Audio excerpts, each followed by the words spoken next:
ئێمە وەکو دەستگای ڕوانگە بە هاوبەشی لەگەڵ قوتابخانەی شوێفاتی نێودەوڵەتی بە بۆنەی دەستپێکی ساڵی خوێندنی 2019 و 2020 هەستاین بە دابەشکردنی ئەو کەلوپەلانە لە قوتابخانەیەکی ناحیەی شاوێز و 350 قوتابی لەو قوتابخانەیەدا سوودمەند بوون.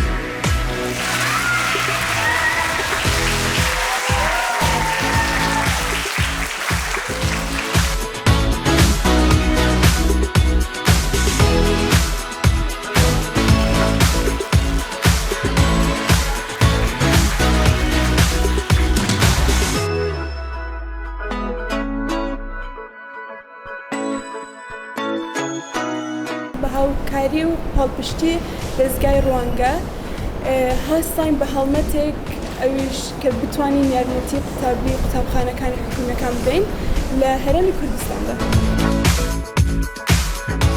هەڵمەتەکە پێک هاتبوو لە دابەشکردنی 350 جانتای قوتابخانە کە بریتی بوون لە تیانوس و پێنووس و لاستیک و کەلوپەلی تکەی قوتابخانە.